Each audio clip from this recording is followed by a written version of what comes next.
Il n'y a pas de dualité entre l'économie circulaire et l'extraction primaire. Ces deux peuvent se compléter et vont devoir se compléter, ne serait-ce que pour alimenter la chaîne au départ.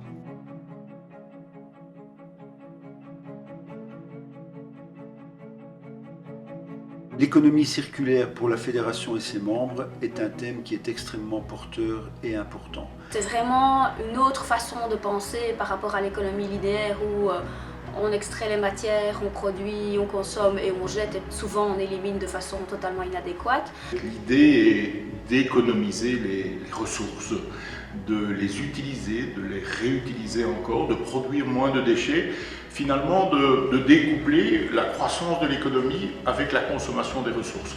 Ça a beaucoup de sens pour le bilan carbone au niveau de notre société, ça a beaucoup de sens pour gérer de façon réfléchie notre ressource naturelle qu'on peut avoir en région wallonne. Je pense que l'industrie extractive à sa place est un acteur important de l'économie circulaire, aussi bien dans les réflexions en amont que l'aval, parce que l'économie circulaire c'est pas juste le recyclage des déchets, c'est aussi réfléchir en amont à des meilleurs procédés pour minimiser l'impact sur l'environnement et le prélèvement des ressources. Qu'une fédération comme la FEDIEX peut coordonner pour pouvoir valoriser l'ensemble des matières de façon à ce que toutes les matières extraites du sous-sol soient valorisées un maximum pour justement augmenter l'approche durable d'une matière qui est de toute façon non renouvelable. Nous pouvons nous targuer aujourd'hui d'une récupération optimale des ressources présentes dans nos carrières, que ce soit les matériaux nobles qui serviront à la construction ou les matériaux dits de découverture. Et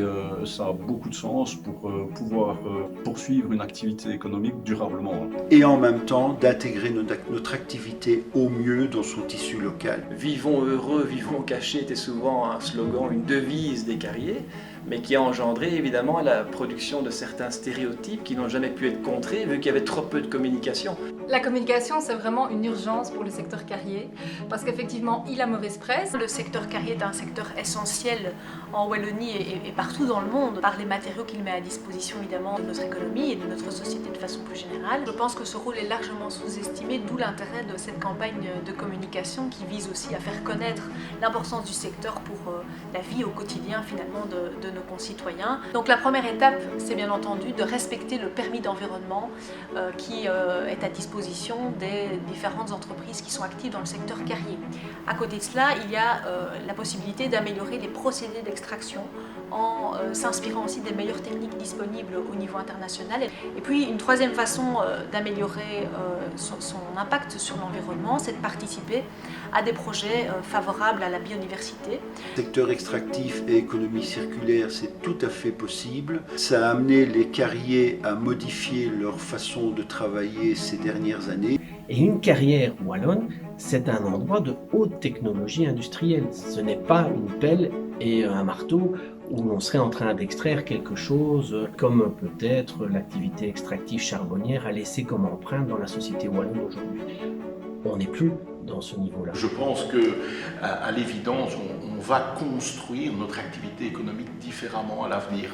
La société attend cela de nous et l'ensemble du secteur de l'extraction est à cet égard, me semble-t-il, au rendez-vous et le sera encore plus à l'avenir.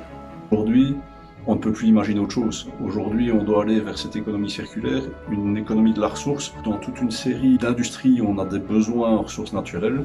Et je suis personnellement convaincu qu'il faut viser la complémentarité entre les différentes ressources, qu'elles soient naturelles, artificielles, issues d'un processus de recyclage. On a aujourd'hui une nécessité vitale pour notre société, de manière générale, à la rendre durable, et on va devoir aller vers ces complémentarités.